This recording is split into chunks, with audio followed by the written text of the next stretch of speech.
Dana Tours and Travels 10 days group packages for December and January. Group booking starts. Limited seats available. Package 85,000 only, including visa, tickets, accommodation and complete ziyarat. Baghdad, Najaf, Karbala, Hila, Kazimia and Kufa. Contact 939-485-4888.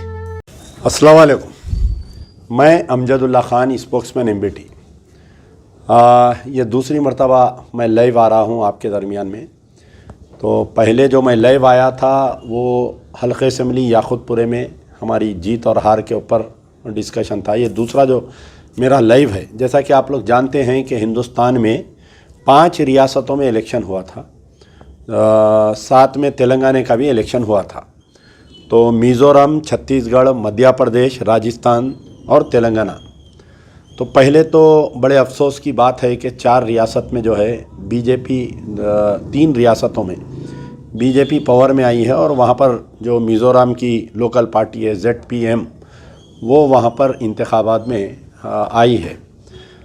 BJP को 2 seat मिले हैं मिज़ोरम में, और छत्तीसगढ़ में BJP को 54 seat, Indian national Congress को 35 seat, Madhya Pradesh में भी बीजेपी को 163 सीट और INC को 66 सीट, राजस्थान में भी बीजेपी को 115 और INC को 69 सीट। बड़ी उम्मीद थी कि इन कम से कम इन 3 रियासत में भी कांग्रेस बड़े पैमाने पर लाएंगी सीटें, लेकिन हुकूमत बनाएंगी, क्योंकि ये 5 रियासतों का इलेक्शन जो है ये सेमीफाइनल माना जा रहा था। आने वाले 2024 यानी 6 महीने के बाद में जो पार्लियामेंट इलेक्शन हो रहा था, तो सबसे पहले मैं कांग्रेस की जो क़यादत है, कांग्रेस के जो प्रेसिडेंट है जनाब मल्लिकार्जुन साहब, और राहुल गांधी और सोनिया गांधी, प्रियंका गांधी, इन तमाम कायदीन से कि आप पहले असेसमेंट करिए कि आया क्या वजह है इंतखाबात जीत सकी, और मध्य प्रदेश, राजस्थान, छत्तीसगढ़, मिज़ोरम में कांग्रेस पावर में क्यों नहीं आ सकी। मुझे जो बात समझ में आ रही है कि तेलंगाना में, क्योंकि उमन ये होता जहाँ पर रीजनल पार्टी होती है वहाँ पर नेशनल पार्टी को मुकाबला ज़रा सख्त होता है। तो यहाँ पर तो कोई रीजनल पार्टी नहीं थी मध्य प्रदेश, राजस्थान, छत्तीसगढ़ में, लेकिन वहाँ पर कांग्रेस का बहुत ही मायूस कुन, यानी 35 सीट है छत्तीसगढ़ में, 54 बीजेपी, 66, 163, 69, 115। ऑलमोस्ट ये लोग जो है मैं देख रहा था कि तमाम रियासतों में जो है 2% से कांग्रेस जो है पावर में नहीं आई। अच्छा, अब आइए तेलंगाना की हम गुफ्तगू करते हैं कि तेलंगाना में जो है कांग्रेस को 64 सीट, भारतीय राष्ट्र समिति जो पिछले 10 साल से KCR की जो पार्टी है, 10 पहले TRS थी, बाद में जो है BRS बनी, 39 सीट। और बड़े हैरत की बात है कि बीजेपी को जो है तकरीबन 8 सीट मिले हैं और मजलिस-ए-इत्तेहादुल मुस्लिमीन को 7 सीट। मजलिस-ए-इत्तेहादुल मुस्लिमीन को 7 सीट मिले हैं, लेकिन लोग जो है सोशल मीडिया पे उनको 8 सीट की मुबारकबाद दे रहे हैं। मैं परेशान हुआ कि भाई इनको 7 सीट जीते, लोग इनको 8 सीट की मुबारकबाद क्यों दे रहे हैं। बाद में कमेंट्स पढ़ा तो ये मालूम हुआ कि गोशा महल से राजा सिंह की जीतने की भी खुशी मजलिस-ए-इत्तेहादुल मुस्लिमीन को लोग मुबारकबाद दे रहे हैं। तो एक CPI की सीट है, और गोशा महल, निज़ामबाद, कामारेड्डी, आरमूर, सिरपुर, आदिलाबाद, निर्मल, मधोल, जहाँ पर भी मैं जब से असेसमेंट कर रहा था कि एक गोशा महल छोड़कर निज़ामबाद, कामारेड्डी, आरमूर, सिरपुर, आदिलाबाद, निर्मल, मधोल। देखिए, जैसा ही तेलंगाना का इंतखाबात अमल में ऐलान हुआ तो सबसे बड़ी गलती तेलंगाना में मजलिस-ए-इत्तेहादुल मुस्लिमीन के सरबराह जनाब असदुद्दीन ओवैसी ने की, बग़ैर किसी उलमा मशाइखीन से डिस्कशन से, बग़ैर किसी के आप गुफ्तगू किए कि 17 सितंबर के दिन जो हैदराबाद लिबरेशन डे जो बीजेपी वाले मनाते हैं, तो उस दिन जो है इन्हों हॉकी ग्राउंड मासाब टैंक से ऐलान कर दिए कि मैं जो है नक्ते मामू KCR को नाम दे दिए, मैं उनकी तायद करूँगा बग़ैर किसी राय मशवरे के। गौर करिए आप मेरे पॉइंट को। तो जैसा ही मजलिस-ए-इत्तेहादुल मुस्लिमीन BRS की तायद कर दी, जबकि सारे इलेक्शन के सर्वेस ये बोल रहे थे कि कांग्रेस पावर में आने वाली, और अक़लियतों के ऊपर भी एक बहुत बड़ी जिम्मेदारी आ गई थी। कर्नाटका के अक़लियतें जो बुरखा बैन आपके उनके ऊपर कई जुल्म हो रहे थे। इस्काफ नहीं लगाना, बुरखा नहीं लगाना, ज़बिया नहीं करना, बकरा नहीं काटना, वो बहरहाल जो जुल्म हो सकता था कर्नाटका के मुसलमानों पे हुआ। और हिंदुस्तान में एक मॉब लिंचिंग का जो कल्चर चल रहा था उसको रोकथाम लगाने के लिए कर्नाटका के मुसलमान जो है एन मास कांग्रेस की तायद करे थे। अब उसके बाद में रियासतें, क्योंकि कर्नाटका रियासत तेलंगाना से लगा हुआ है, तो तेलंगाना की कांग्रेस में भी एक जान आई कि भाई हमारे यहाँ पर मुस्लिम कायदीन जो है कांग्रेस से हमारी तायद करेंगे। मजलिस इत्तेहादुल मुस्लिमीन की क़यादत हमेशा से गलत फ़ैसले करते, जो लौंडा पॉलिटिक्स जिसको बोलते आप, तो असदुद्दीन ओवैसी की पॉलिसी में, डिसीजन में और सलाउद्दीन ओवैसी की पॉलिसी में, डिसीजन में ज़मीन आसमान का फ़र्क महसूस कर रहा हूँ मैं, क्योंकि मैं बहुत छोटा था जब दारुसलाम मेरे वालिद के साथ जाता था, तो कोई मसलों पे जो फ़ैसले होते थे एक यानी दूरअंदेशी के फ़ैसले रहते थे सलाउद्दीन ओवैसी के दौर में। और असदुद्दीन ओवैसी की जो पॉलिटिक्स है लौंडा पॉलिटिक्स हो गई। आप देखिए 2002 से लेके 2014 तक तेलंगाना एजिटेशन चला। असदुद्दीन ओवैसी कभी TV 9 पे बैठ के रॉयल तेलंगाना की बात किए, कभी कुछ किए, कभी यूनियन टेरिटरी बोले। बहरहाल उनका स्टैंड चेंज होता रहा, तेलंगाना अलग हो रहा। प्रणब मुखर्जी की कमेटी का ऐलान हो रहा है 4 बजे तेलंगाना अलग होने वाला है। प्रणब मुखर्जी अपनी रिपोर्ट पेश करेंगे और जो है सोनिया गांधी फैसला लेने वाली है। ये दिल्ली में NDTV के स्टूडियो पे भी बैठ के तेलंगाना की मुखालिफत करे। तो एक आदमी को जब मालूम है कि तेलंगाना अलग होने वाला था, तेलंगाना की तायद नहीं की है, मेरा बोलने का मतलब। तो बहरहाल 2002 से अब आप आइए कि BRS की हारने की क्या वजह है। पहला पॉइंट जो है मुस्लिम क़यादत जो है बढ़ गई थी। आधी कांग्रेस को तायद कर रही थी, आधी जो है BRS को तायद कर रही थी। असदुद्दीन ओवैसी से जो डर रहे थे, यानी जितने भी तंजीमा जो असदुद्दीन ओवैसी से डर के रह रहे थे, उनके कुछ अपने ज़ाती मफादात है। जो भी असदुद्दीन ओवैसी से डर के BRS की जो तायद की है, उनके कुछ ज़ाती मफादात है। अगर उनका ज़ाती मफाद भी नहीं है तो उनको सियासी सूझबूझ नहीं है कि सिर्फ असदुद्दीन ओवैसी बोले हम तायद कर दिए, बल्कि ऐसे भी है कुछ 154 उलमा, मशाइखीन, दानिशवरान एक बड़ा आर्टिकल डाले थे। एतमाद में ऐड आया था कि मजलिस के 9 और बाकी के BRS बोल के, जिसमें जमात इस्लामी भी शामिल है उसमें, और आपके कुछ हमारे अहले हदीस के लोग भी इन्वॉल्व है। बहरहाल मुस्लिम क़यादत जो है बढ़ गई थी। अब जो दानिश्वर लोग थे, जो सियासी सूझबूझ रखते, जिनका कोई ज़ाती मफाद नहीं है, जो डरते नहीं किसी से सिवाय अल्लाह के, ये लोग कांग्रेस का साथ दे रहे थे। हालांकि जो कांग्रेस का साथ दे रहे थे वो लोग बहुत कम थे, लेकिन ताकतवर लोग थे वो। जैसा हमारे हाफिज़ पीर शब्बीर अहमद, में सलाम करता हूँ उनकी क़यादत को। जमीयतुल उलमा का जो एक बाग है, एक हिस्सा है, इन्हों जो है 1 साल 1.5 साल पहले ही बोल दिया थे कि भाई पूरे मुसलमान जो है, ये जो 9 मसाजिद शहीद हुए, इनकाउंटर्स हुए, जो पुलिस कस्टोडियल डेथ हुए, वक्फ की अमलाक को तबाह किया गया। तो अब आप देखिए कि अगर कोई भी उलमा, मशाइखीन, दानिश्वर अगर BRS की तायद कर रहे थे तो सोशल मीडिया पे उनको नीचे गालियां आ रहे थे कि यानी अवाम जो है मुसलमान एक मजबूत तौर पर उड़ गई थी, और मुसलमान पूरा डिसाइडेड था कि कांग्रेस को हम साथ देना है, अब के कांग्रेस को लाना है। अब इसमें ये हो रहा था, ये जो सीट जीते निज़ामाबाद, कामारेड्डी, आरमूर, सिरपुर, आदिलाबाद, निर्मल, मदोल, ये सीटें BJP जीतने की वजह यह है कि वहाँ की मुकामी मुस्लिम क़यादत जो है BRS की तायद की। अगर वन वे कांग्रेस को उड़ जाते, आप निकालिए निज़ामाबाद निकाल के देखिए, वहाँ पर भी मुस्लिम क़यादत बटी हुई थी। कुछ लोग मोहम्मद अली शबीर को, कुछ लोग जो है बिगला गणेश की तायद करे, उसमें मुस्लिम और डिवाइड हो गए, BJP जीत गई। आप कामारेड्डी में देखिए, कामारेड्डी में हालांकि रेवंत रेड्डी KCR लड़े थे, तो कुछ उलमा मशाइखीन KCR की तायद कर रहे थे, कोई उलमा मशाइखीन रेवंत रेड्डी की तायद कर रहे थे, जिसकी वजह से BJP जीत गए। आप आरमूर का भी देखिए, आरमूर में भी स्प्लिट ऑफ वोट हो वहाँ पर, मुस्लिम वोट। आप सिरपुर का देखिए, आप आदिलाबाद का देखिए। आदिलाबाद का तो एक हंगामा था, रोज़ एक बयान आ रहा था मुस्लिम कायदीन का। कोई TRS के फेवर में बयान दे रहे थे, वहाँ पर जो सिटिंग मिनिस्टर थे, कोई जो है कांग्रेस के कैंडिडेट के फेवर में बयान दे रहे थे। आप निर्मल का भी यही हाल था, आप मधोल का भी यही हाल था। तो इसकी वजह से ये हुआ कि BJP जो है, जहाँ पर एक MLA था उनका, राजा सिंह खाली, ऐवान असेंबली में, बाद में इटला राजेंद्र आए थे, फिर बाद में जो है और एक एमएलए बाई इलेक्शन में आया था। तो 3 की तादाद में आज वो लोग 8 हो गए। तो ये बीजेपी, मैं नहीं बोलना, अब लोग मुझे कंट्रोवर्सी में लाएंगे कि भाई आप ऐसा बोल रहे हैं कि स्प्लिट ऑफ मुस्लिम वोट होने से बीजेपी जीती, और उसकी राज जिम्मेदार कौन है वोट को स्प्लिट करने की? सबसे पहले असदुद्दीन ओवैसी। असदुद्दीन ओवैसी के मातहत जितने लोग उनकी जो सुन के बीआरएस की तायद किए। भाई आप कैसा कर सकते बताइए? आपके 9 मसाजिद को एक शख्स, अब आप देखिए कि जब इनको केटीआर, सीएम केसीआर साहब का तो छोड़ दीजिए, केटीआर पिछले 9 साल में कभी कोई मुस्लिम इशू पे बात नहीं करे, कभी कोई मुस्लिम इशू पे ट्वीट नहीं करे, मुस्लिम वोट को लाइट लिए।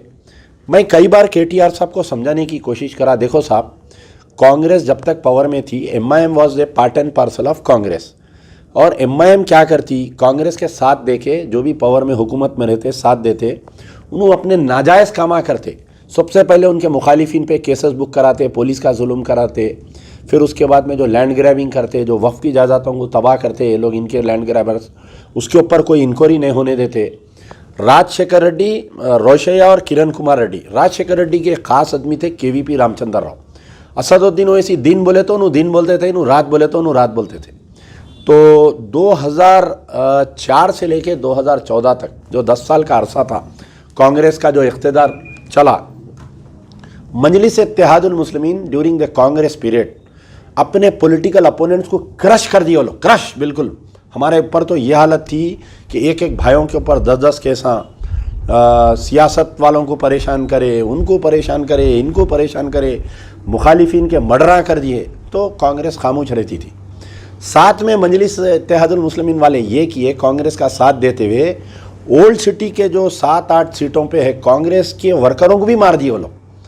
कांग्रेस का कोई भी मुस्लिम कायदीन, यानी कांग्रेस में जो अक़लियती कायदीन थे, अगर उनको कुछ होने का है राजशेखर रेड्डी से या जो भी सीएम है या पीसीसी सदर है, तो एमआईएम से, दारुसलाम से क्लियरेंस लाना पड़ता था। मुझे अच्छा याद है, हमारे मैं नाम भूल रहा हूँ, नूर खां बाज़ार के कांग्रेस के एक सीनियर लीडर थे बेचारे, उनको बहुत दिन से कोशिश कर रहे थे उन्होंने चेयरमैनशिप के वास्ते, तो उनको चेयरमैनशिप इसलिए नहीं दिए कि मजलिस इत्तेहादुल मुस्लिमीन मुखालिफत कर रही है बल्कि। तो आखिर में कांग्रेस से क्या हुआ, जैसा ही कांग्रेस डूबती किश्ती है बल्कि मालूम हुई, ये लोग क्या करे, वो मंदिर का हिस्सा निकाल के मजलिस वाले जो है कूद गए किश्ती में से। पूरा 2002 से लेके 2013 तक, जब तक तेलंगाना अलग हुआ, तेलंगाना की मुखालिफत करे। जैसा ही बीआरएस पार्टी पावर में आई, जिस दिन अभी उन्होंने चीफ मिनिस्टर नहीं बने, अकबरुद्दीन ओवैसी के घर में मीटिंग हुई, केटीआर, नैना नरसिम्हा रेड्डी और आपके वो निज़ामाबाद के कोई, अब जो बाद में पोचाराम स्पीकर बने थे उन्होंने, बहरहाल एक 8-9 एमएलए जो है अकबरुद्दीन ओवैसी के घर में मीटिंग लेके ये सोचे कि आप और हम मिलकर, अरे केसीआर से हम सवाल कर रहे थे, केटीआर से हम सवाल कर रहे थे कि भाई 12 साल इन्हों आपकी तेलंगाना की मुखालिफत करे, कछुए की नाक बोले, क्या क्या नहीं बोले, जलसों में गालियाँ दिए, आप कैसा उनके गोद में बैठ जाते, आप उनको कैसा गोद में बिठा लेते। मैं 12 केटीआर को मैसेज करता था, जो गलती कांग्रेस की वो गलती आप कर रही। कांग्रेस अपने पूरे कैडर को मार दी, कांग्रेस के जो अक़लियती कायदीन को मार दी, मजलिस की दोस्ती में मोहब्बत में वो काम आप कर रही, और वैसे ही छुआ, आप देख लीजिए। तो बहरहाल जो बीआरएस पार्टी जो इख्तिदार से हारी, उसकी मेन वजह कोई बोले या ना बोले, उसकी मेन वजह है मजलिस इत्तेहादुल मुस्लिमीन। इससे 2 चीज़ हुए, एक तो एमआईएम वाले क्या किए, जो टीआरएस में अक़लियती सेल था, अब आप बताइए कि पूरे स्टेट में मजलिस इत्तेहादुल मुस्लिमीन असदुद्दीन ओवैसी जो है बीआरएस की तायद कर रही, लेकिन बोधन में आमिर शकील जहाँ पर एक मुस्लिम एमएलए है, वहाँ की मजलिस का कैडर जो है उनके खिलाफ में काम करा, वहाँ पर कांग्रेस का काम कर रहे थे। आपके जो भैंसे के सदर है जो जाबिर अहमद है, पूरे जगह जो है बीआरएस की तायद हो रही, लेकिन उनके भैंसे के सदर साहब जो है कांग्रेस की तायद कर रहे हैं। ये पॉलिसी समझ में नहीं आई थी ये। तो बहरहाल मेरा बोलने का मतलब ये है कि जो बीआरएस तबाह हुई, ताराज हुई, उसमें एक मेन वजह यह है इन्हों मस्जिदां शहीद करे, ये समझे। और मैं 12 बोल रहा था, गौर करिए, आप मेरे ट्विटर निकाल के देखिए।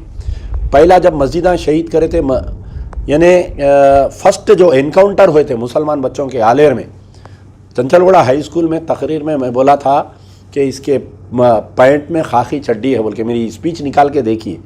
यानी हम दूरअंदेश है, हमको जो है समझ बूझ है, लेकिन असदुद्दीन ओवैसी को समझ बूझ नहीं थी कि केसीआर को उन्हों पहचानने में देर कर दिए और केसीआर इनको पहचानने में देर कर दिए। अब थोड़े दिन के बाद में शुरू होते दोनों के बयान था, गौर करिए। I was the first person बोलने के लिए कि भाई केसीआर जो है बीजेपी का एजेंट है, आरएसएस का एजेंट है, नहीं बोल के। वो आलेर एनकाउंटर, फिर उससे पहले किशनबाग, उसके बाद में जो है जो आर्मी गरीसान का केस, फिर मस्जिद एक खाना, फिर आपके ऐसा मुसलसिल 9 मसाजिद शहीद हो गए और कई वक्फ के अमलात तबाह हो गए। भाई आप ऐसा समझ रहे थे मुसलमानों को, यानी टिश्यू पेपर से बदतर हो गई थी। अब वो कुछ भी बोलते, एक महमूद अली साहब आ जाते थे, number one number one number one. अब बेचारे रात में सोते वक्त भी नींद में बोल रहे थे number one number one number one बेचारे। अरे क्या मुसलमानों को कान में बीड़ी रख लिए समझ रहे हैं आप? क्या समझ रहे हैं आप, बताइए आप? हाँ, क्या मुसलमानों को सियासी समझ बूझ नहीं है, समझ रही? तकरीबन उलमा मशाइखीन असदुद्दीन ओवैसी को आप जो है डरा के कुछ को ख़रीद के आप तायद लिए, लेकिन आम वोटर जो है कांग्रेस की तायद करा पूरा इलेक्शन में। तो केटीआर साहब का एक बयान आया था कि हम कोई मस्जिद नहीं तोड़े। उन्होंने वजाहत कर रहे थे one by one, step by step, कि पहले उन्होंने ये बोले कि एक खाना मस्जिद जो है, महमूद अली साहब का भी बयान आया, उनका भी बयान आया। तो क्योंकि मैं इलेक्शन की गड़बड़ में था, उनके बयान को काउंटर नहीं कर सका। मस्जिद एक खाना की स्टोरी ये है कि मस्जिद एक खाना ख़दीम मस्जिद है, 100 साल पुरानी मस्जिद है। वो मस्जिद में अंदर एक आशुर खाना भी था। वो मस्जिद की प्रॉपर्टी के बाहर, क्योंकि वो मस्जिद जो है शहर से बाहर थी, तो पहले वहाँ पर मेला लगता था, यानी 10 मुहर्रम के बाद में एक मेला लगता था वहाँ पर, यानी मैं समझता हूँ 30 मुहर्रम के दिन कुछ मेला लगता था, 10 दिन का मेला। हमारे बचपने में हम लोग वहाँ अंबरपेट को जाते थे वो मेले में, तो वहाँ पर जो है बाहर छोटे छोटे दुकाना लगते थे, क्योंकि मस्जिद थी और अंदर एक आशुर खाना था। वो आशुर खाने में अलम बिठाते थे। तो यहाँ से जुलूस जाता था नूरखां बाज़ार से, पैदल पैदल पैदल ख़वातीन आदमियाँ जो है वहाँ पर अंबरपेट को पैदल जाते थे रात में। तो हम भी जाते थे बचपने में हमारे।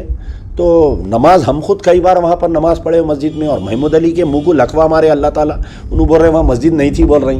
केटीआर के मुँह को लखवा मारे अल्लाह ताला, उन्होंने बोल रहे वहाँ मस्जिद नहीं थी। अच्छा, आप क्या एक्सप्लेनेशन दे रहे हैं लोग कि मस्जिद को एक शख्स जो है अपनी ज़ाती प्रॉपर्टी बोल के 2.5 करोड़ रुपए ले लिया कहते उन्हें। वाह वाह वाह वाह, आप जाके चार मीनार मेरा है बोल के मैं दरख्वास्त देता हूँ रोड वेडिंग में हटा दो, मेरे को पैसे दे दो, दे देते क्या? अरे भाई देखिए, जो कंपनसेशन देते ना, वहाँ पर एक लॉ ऑफिसर रहता है, एक वकील बैठ के पेपरां चेक करता है, इनके पेपरां सही है क्या, आरडीओ को भेजते, इनका गवर्नमेंट रिकॉर्ड चेक करते, रजिस्ट्री ऑफिस से रिपोर्ट आती।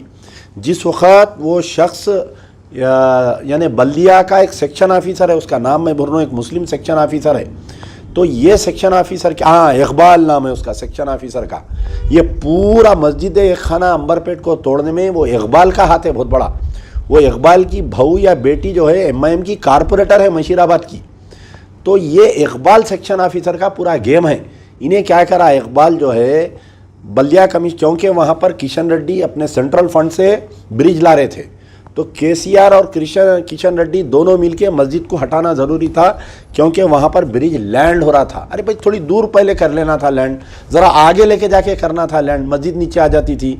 एयरपोर्ट, जब एयरपोर्ट का बेगमपेट ओल्ड एयरपोर्ट का रिकन्स्ट्रक्शन हो रहा था, वहाँ पर एक मस्जिद थी, हटा दे रहे थे, जाके खान साहब गड़बड़ करे, रुकाए, यानी पूरा एयरपोर्ट बन गया, ब्रिज के नीचे मस्जिद आ गई वहाँ पर, तो वह मस्जिद ऐसी की वैसी है। तो बहरहाल एक खाना मस्जिद की ये स्टोरी है कि एक खाना मस्जिद कोई भी क्लेम नहीं करे। वहाँ पर बाहर वो आउटसाइडर सेटलर्स थे, 3 भाइयाँ थे, वो लोग बोले कि भाई ये हमारी चिकन की दुकान हमारी है, ये दुकान हमारी है, हमारे को जो है आप पैसे दो। तो बल्दिया का एक कानून है, अगर आपके रजिस्टर्ड डॉक्यूमेंट नहीं है, आप फुटपाथ पे भी कब्ज़े पे है, आप एक 8-10 साल का अगर कब्ज़ा बताए तो आपको कुछ कंपनसेशन देते। तो कुछ 60 लाख रुपए पूरे 3-4 दुकानदारों को, 7-8 दुकाना थे वो, यानी मस्जिद की दीवार को लग के जो मेले में दुकाना लगते थे, बाद में परमानेंट दुकाना हो गए थे, वो खाबिजीन थे वो लोग, उनको कंपनसेशन देके हटाए। कोई भी मस्जिद का कंपनसेशन नहीं लिया। मेरे पास पूरी फाइल है। मैं महमूद अली साहब आपको चैलेंज कर रहा हूँ, अगर आप बोल रहे हैं कि वो ज़ाती प्रॉपर्टी बोल के लिए, तो आप आ जाओ टीवी चैनल पे, आपका टीटीवी उर्दू है ना, आप मैं दोनों जने बैठेंगे, मेरे पास पूरी फाइल है 30 पेज का। उस वक़्त के Shahnawaz Qasim chief executive officer एक लेटर लिखे बल्दिया कमिश्नर को, और बल्दिया कमिश्नर कौन थे हमारे? सोमेश कुमार बल्दिया कमिश्नर थे, बाद में उन्होंने चीफ सेक्रेटरी बने उन्होंने। तो सोमेश कुमार को एक लेटर लिखे कि आप जो है रोड वाइडनिंग में मंदिर, मस्जिद, खबरस्तान नहीं ले सकते, चर्च नहीं ले सकते, और ये जो है वक्फ प्रॉपर्टी है, इसके अंदर कोई प्राइवेट आदमी अपना मेरी प्रॉपर्टी बोल के इसके पैसे नहीं ले सकता बोल के कोर्ट करे उन्होंने। कोई शिया तंजीमा जाके चीफ एग्जीक्यूटिव ऑफिसर को प्रोटेस्ट लेटर दिए, बल्दिया कमिश्नर से मिलकर लेटर दिए, लेकिन उस वक्त के बल्दिया कमिश्नर की बदमाशी थी, उन्होंने ये किए कि फिर पलटा के उन्होंने एक लेटर लिखे कि फलाने पार्लियामेंट में ये बिल पास हुई, हम जो है रोड वाइडनिंग के लिए मंदिर मस्जिद भी ले सकते बोल के उन्होंने कानून को कोट करे। आप कैसा बोल रहे हैं कि आदमी क्लेम करके लिया बोल के? क्या ऑफिसर कान में बीड़ी लगा लेके थे? एक ऑफिसर आके बोलता, एक आदमी आके बोलता गोलकुंडा किला मेरे दादा बनाए थे, मेरे को कंपनसेशन दे दो। महमूद अली आप दे देते कंपनसेशन? एक आके बोलता आजमपुरे का घर महमूद अली का मेरा ही घर है, वो बोले तो आप क्या घर छोड़ के चले जाते? कैसी बात कर रहे हैं क्या? तो बहरहाल देखिए ये इशू हुआ। तो एक खाना मस्जिद जो है दानिस्ता तौर पे चीफ मिनिस्टर की, उस वक्त के चीफ मिनिस्टर केसीआर की नॉलेज में रखते हुए ये मस्जिद तोड़े, और म्युनिसिपल एडमिनिस्ट्रेशन मिनिस्टर केटीआर था, बगैर केटीआर के रोड वाइडनिंग का चेक नहीं जा सकता। तो जब chief executive officer Shahnawaz Qasim साहब 30 पेज का लेटर लिखे, और फिर इन्हों क्या करे, प्रिंसिपल सेक्रेटरी माइनॉरिटी वेलफेयर को बोले, उस वक्त पे कोई थे बेचारे उन्होंने, फिर उन्होंने जाके जो है चीफ सेक्रेटरी को बोले साहब ये मस्जिद तोड़ दे रहे हैं, मस्जिद को बचाओ। लेकिन बल्दिया कमिश्नर केटीआर एडामेंट थे, और इन्हों आके झूठ पे झूठ कि पहले बोले मैं बाजुक बना डालूंगा, उन्होंने बोले ऐसा कर डालूंगा, इन्हों तोड़े, इन्हों उनके कपड़े धोए असदुद्दीन ओवैसी। सेम बात जो है नारायणपेट पे आशुर खाना तोड़े महमूद अली साहब। मैं आपको बतला रहा हूँ, आपका वहाँ का मार्केट यार्ड कमेटी का चेयरमैन जो है बाज़ाफ्ता पूजा करा उन्हें डोजर का, जैसा योगी का डोजर को लाके पूजा करते, वो आशुर खाना तोड़े। फिर सेक्रेटेरिएट की मसाजिद को तोड़े। तो सबसे पहला झूठा नंबर 1 महमूद अली बयान दिया कि नहीं वो मलबा गिर गया, एक मीनार टूटा बोल के। मर के क्या जवाब देंगे महमूद अली? तुम अल्लाह का ने कितने दिन की थी आर्जी थी ना, 9 साल 4 साल 5 साल 4 साल डिप्टी सीएम 5 साल होम मिनिस्टर, अब खत्म हो गई बात। अब बोलो झूठ, जिंदगी भर झूठ बोला। अब आपका झूठ जो है अल्लाह के ने रिकॉर्ड में आ गया। जब आप रोज़े मैशर जाएंगे अल्लाह के सामने तो आपको ये सब पूरा अमलनामा आपका निकलेगा। आप जो है इमाम ज़मीन बनने के वास्ते चीफ मिनिस्टर की खुशनुदी हासिल करने के केसीआर की आप जो है झूठ पे झूठ बोलते गए। पहले बोले मलबा गिरा, फिर उसके बाद में बोले नहीं थोड़ा हिस्सा शहीद हुआ, तीसरे दिन खुद चीफ मिनिस्टर बोले शहीद, ऐसा कैसा शहीद हो जाती? गलती से तो मदीना शहीद हो जाते, गलती से तुम्हारा घर तोड़ दूं मैं आके, गलती से चीफ मिनिस्टर का फार्म कब्जा कर लूँ आके मैं तोड़ दूं, डोजर चला डालूँ केसीआर के फार्म हाउस पे से, गलती से जो केटीआर का घर बन रहा अमेरिकन वो ईरानी कौंसलेट के बाजू मैं तोड़ दूं जाके। कैसी बात महमूद अली बोलो आप उम्र में बड़े हैं, कम से कम अब तो भी थोड़ी इज्जत रख लो, आप झूठ न को बोलो आप। खैर बहरहाल महमूद अली साहब और केटीआर इलेक्शन से 2 दिन पहले ये लोग बयान दिए कि हम कोई मस्जिद नहीं तोड़े बोल के। मैं सलाम करता हूँ वो रिपोर्टर को जनाब अबू अमेल साहब को कि पूरे जो भी मस्जिदाँ तोड़े, शामिर पेट की मस्जिद, कुतुब शाही मस्जिद 2 तोड़े, हम नहीं तोड़े, प्राइवेट थी वो थी, बोल रहे नहीं वक्फ की ज़मीन थी, एक मुसलमान साहब जो है मेरी ज़मीन है बोल के बेचे एक हिंदू को, पूरा एक मुसलमान को ऐसा बना के हम इनसे ख़रीदे। बोले जो लेडी जो मस्जिद तोड़ी उसकी गिरफ्तारी आज तक नहीं हुई। महमूद अली तुम कहीं के बैगन के होम मिनिस्टर है, तुमको नहीं मालूम गिरफ्तारी नहीं हुई? तो 50 वक्त मैं मैसेज करा ना, उसको अभी तक गिरफ्तार नहीं करे बोल के, वो लेडी को गिरफ्तार नहीं करे। 5 लाख रुपए का जो चेक वक्फ बोर्ड से दिए बोल रही, वो पूरी मस्जिद जो है लोग अपने ज़ाती पैसे से बनाए, वो चेक आया नहीं आया वो आज तक नहीं मालूम। तो बहरहाल ये जो है ये जो मस्जिदों की मार पड़ी, जिस वक्त सेक्रेटेरिएट बनाए थे, मैं 2 बात बोलता हूँ, याद दिलाता हूँ। ये इनकाउंटर्स हुए थे जब I was the first person, मैं बोला था इन्हें चड्डी है बोल के। फिर आप देखिए पूरे 9 साल में इन्हें बीजेपी की साथ देते रहा इन्हें। दूसरी बात जो है जब मसाजिद टूटे थे तो मैं बोला था कि सेक्रेटेरिएट में ख़दम नहीं रख सकेंगे, केसीआर बोला था। ये वैसी हो गया, देखिए हुकूमत ही चले गई। अल्लाह का घर तबाह करा, अल्लाह ताला तेरी पूरी कायनात तबाह कर दिए, तेरे पूरे पार्टी तबाह हो गई। अब एक एमएलए नहीं रहता, सब भागते देखो, पूरा घर खाली हो जाता। तो बहरहाल ये दूसरी चीज़। तीसरी चीज़, अल्लाह ताला जब किसी को तबाही पे लाता ना, उसकी अक्ल पे पर्दा डाल देता। इन्हों जो टीआरएस है बीआरएस करे तो मेरा ट्वीट निकाल के देखो, चीफ मिनिस्टर हमारे K Chandrashekar Rao is on suicidal path, by changing TRS to BRS बोल के मैं ट्वीट है मेरा, आप निकाल के देखो। तो बहरहाल मेरा बोलने का मतलब कि जो आखिरी जो KTR की प्रेस कॉन्फ्रेंस थी कि हम 9 मसाजिद शहीद नहीं करे, अल्लाह बताया बेटा तेरे को, तू जो है 9 साल तक मुसलमानों को भूल गया था। इलेक्शन में तेरे को पुराने शहर की बिरयानी याद आई, इलेक्शन में तेरे को कुल्फ़ी याद आई, इलेक्शन में तेरे को आइसक्रीम याद आई, इलेक्शन में तेरे को ईरानी चाय याद आई, मुसलमान दे दिए कुल्फ़ी तेरे को, अब चूस लेते बट 5 साल तक। अब तो मैं और एक बात बोल रहा हूँ, जब तक ये BRS वाले अब ये मसाजिद की शहादत पे माफ़ी नहीं चाहिए ना मुसलमानों से, ये लोग ज़िंदगी भर पावर में नहीं आएंगे, ज़िंदगी भर पावर में नहीं आएंगे, याद रख लो आज की बात। तो बहरहाल अल्लाह का शुक्र है, मैं तेलंगाना के तमाम अक़लियतों को सलाम करता हूँ, अमजदुल्ला खान सलाम करता है कि आप बता दिए कि मियाँ भाई होता बोल के, मियाँ भाई का जो फैसला होता ना, तख़त पे बिठाता, तख़त पे लिटा देता। KCR अन्ना लेट गए, KTR हरीश राव, अब कांग्रेस आई। अब कांग्रेस से बहुत उम्मीदें हैं, हालांकि कांग्रेस का रिकॉर्ड भी बहुत ख़राब है साबिक़ा में, कांग्रेस से उम्मीदें बहुत है क्योंकि कांग्रेस वाले जो 5 गारंटी बोले हैं और एक अक़लियती स्पेशल चैप्टर बनाए लोग अक़लियतों के लिए, हम ये करेंगे हम वो करेंगे बोल के, ज़री सर की भी लचक अगर कहीं आई मुसलमानों के ताल्लुक़ से, चाहे वो रेवंत रेड्डी रहो या कांग्रेस का कोई और रहो, मैं ये बोल रहा हूँ कि आने वाले 6-8 महीने में पार्लियामेंट इलेक्शन है, 6 महीने के अंदर आप जो है ये पूरे काम करके बताना, कांग्रेस वाले जो भी अक़लियतों के साथ वादा करे।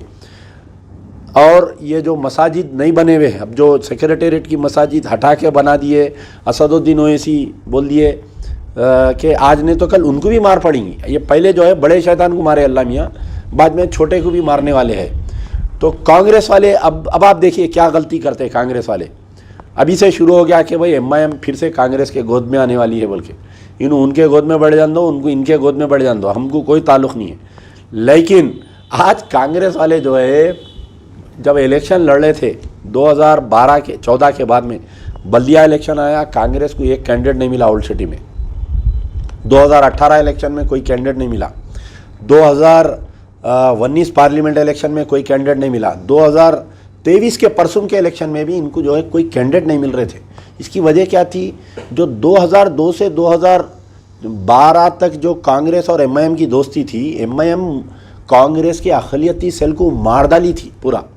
अगर दोबारा ये गलती करेंगे कांग्रेस वाले वही गलती करें, BRS वाले TRS वाले भी वही गलती करें। अब अगर कांग्रेस वाले ये गलती करेंगे, इनसे दोस्ती की या अक़लियतों को लाइट लेने की कोशिश करेंगे, तो फिर जुम्मा हर दिन फिर इनका भी वही हाल होता। लेकिन बहुत सारे उम्मीदें हैं। अब की जो कांग्रेस है, राहुल गांधी की कांग्रेस है, प्रियंका की कांग्रेस है। हम कोई रेवंत रेड्डी का चेहरा देख के या कोई राव रेड्डी का चेहरा देख के तेलंगाना की अक़लियतें इनको वोट नहीं दिए, लेकिन तमाम लोगों को इस बात का ये कबूल करना चाहिए और इस बात का इस्तेक़बाल करना चाहिए कि वाहिद अमजदुल्ला खान था जो BRS के ख़िलाफ़ में बोलता था। किसी की हिम्मत नहीं होती थी। जब BRS 2014 में पावर में आई थी, जब एनकाउंटर हुए तो सबसे पहला बयान मैं देता था और मुसलसल पूरे मेरे इलेक्शन में देखिए, ये BRS के ख़िलाफ़ बोलने का मेरे को कई खमियाजा भुगतना पड़ा।